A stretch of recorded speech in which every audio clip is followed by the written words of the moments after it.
Sardes.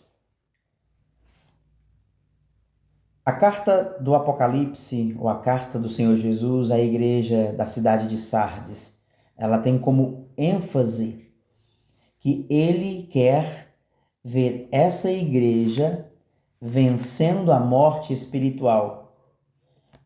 Apresenta aquele que tem os 7 espíritos e as 7 estrelas, aquele que sabe e vê todas as coisas. É assim que o Senhor se apresenta. A negligência da vida espiritual é quando você finge que é espiritual. Para Sardes não há elogio, pelo menos é o que muitos dizem.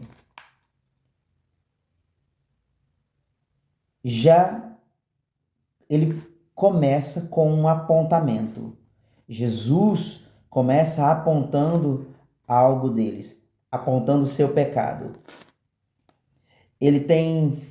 Essa igreja tem a fama de estar vivo, mas está morto. E o Senhor lhe faz um convite. Vigie e fortaleça o restante dos que estão fracos. Suas obras não são íntegras na presença de Deus. Lembra, guarda e arrepende é a ressalva que o Senhor diz para ela. Lembra, guarda e arrepende. O Senhor faz uma advertência ou consequência. Se você não vigiar, eu virei como ladrão e você não saberá a hora. Por isso ele diz para que ela lembre-se, ouça e guarda. Vigiar é a ordem para o líder com a dinâmica do fim. Vigilância é a dinâmica do fim, é a palavra-chave para essa dinâmica. Vigiar tem a ver com cultivar um espírito de oração. É a ordem mais importante que Jesus traz ao contexto do fim dos tempos. Senão, ele virá como um ladrão. É uma referência também de 1 Tessalonicenses 5,4, que ele aponta uma advertência. Tem pessoas tranquilas demais entre eles, pessoas muito tranquilas, pessoas que não estão em vigilância. Por isso é a exortação à igreja de Sardes. Era uma exortação para aquela igreja e uma exortação também para o período do fim. É uma carta referente ao período do fim. Ele faz uma indagação para eles, para que ao vencedor ou aqueles tivesse vestes brancas ou dignas de andar com ele. Em Apocalipse 19, as vestes brancas dos justos são os atos de justiça. E mesmo em meio à morte, pessoas fazem justiça.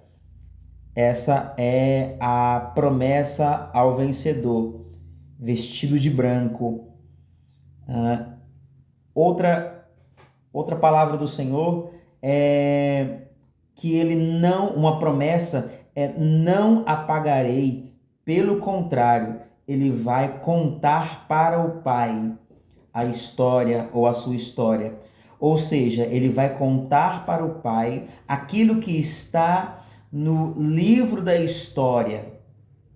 Ele vai entregar ao que vencer, tá? Aquele que vencer a morte. Sardes precisava vencer a frieza espiritual, a mornidão, a obediência, precisava ter uma obediência voluntária. É uma referência de Mateus capítulo 10, que o Senhor Jesus diz que aquele que me confessar, eu o confessarei diante de Deus, eu o confessarei diante do Pai.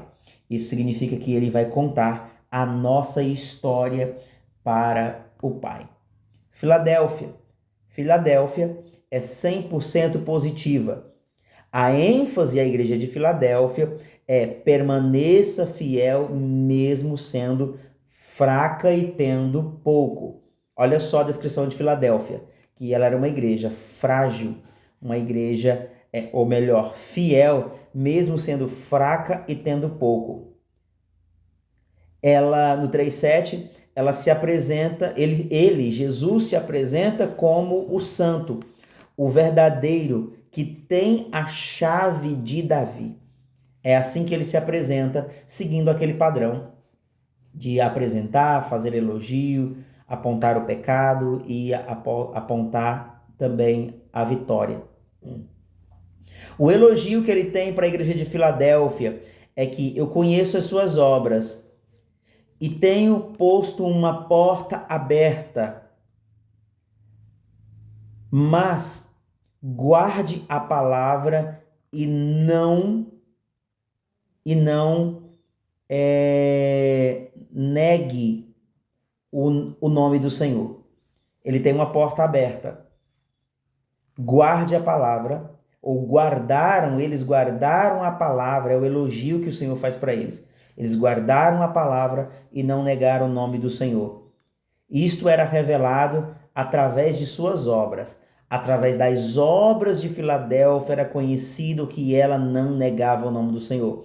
Através das ações, através das obras, pode-se negar ou não o Senhor. No verso 9, ele faz uma crítica. Ele aponta sobre a sinagoga de Satanás, ou seja, os judeus, que na realidade não são judeus, né? Os judeus era o maior problema, eles perseguiam a igreja, eles eram os judaizantes, eles ensinavam e queriam forçar as igrejas a viverem a lei de Moisés, a forçar a alterar a essência do evangelho, que era pela graça, a essência do evangelho, que era uma ação de Deus e uma participação da parte do homem. Versículo 10 é um versículo um pouco controverso. Ele é usado muitas vezes para dizer que a igreja não irá passar pela grande tribulação, o que discorda um pouquinho de João 17,15 em sua contextualização.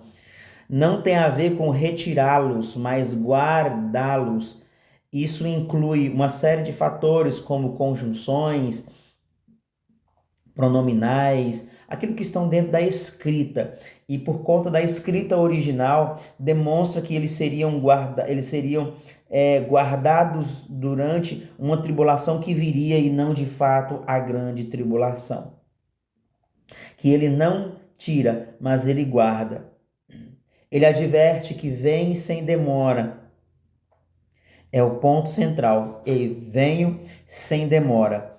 E é possível perder as recompensas eternas. Ele vem sem demora, guarda o que tem. Por quê? Por que essa advertência? Porque é possível perder recompensas eternas quando não guardamos o nosso lugar. E a promessa é que ao vencedor seria coluna no santuário do meu Deus. Significa, essa coluna, ela tem alguns desdobramentos, alguns significados. Outra promessa é que gravarei o nome do meu Deus, gravará o nome da cidade do meu Deus e o meu novo nome, o novo nome de Cristo ali. A coluna significa proximidade ao Messias. E por isso vai gravar 3 nomes, ou uma intimidade, uma proximidade. Essa proximidade, essa coluna, ele fará dele uma coluna, um aspecto específico, uma proximidade com o Senhor. O vencedor não é alguém que possa, ou que alguém que passa responsabilidade. O vencedor é aquele responsável. Laodiceia, ele se apresenta como o Amém, a testemunha fiel. O Amém aqui indica palavra final, aquele que possui a palavra final. O princípio da criação, ou arquétipo, ou molde da criação. O princípio aqui é princípio criativo e não criado. Muitos entendem esse texto como alguém, o primeiro criado, mas não. Mas o princípio criativo, aquele que deu origem a tudo. Não criado, mas criativo. De 15 a 18, Jesus aponta assim. Ele diz que Laodiceia é uma igreja que não é nem frio e nem quente. Ele aponta ela como morna. Jesus expressa angústia e não nojo com essa expressão do morno. A consequência de não estar alinhado com a vontade de Deus. Esse é o significado do morno. O morno é a consequência, o resultado, aquele que não alinhou-se à vontade de Deus. É estar em mornidão. O perigo de estar em mornidão é achar que está rico, que está tudo bem e não está precisando de nada. O morno tem a sensação de bem-estar.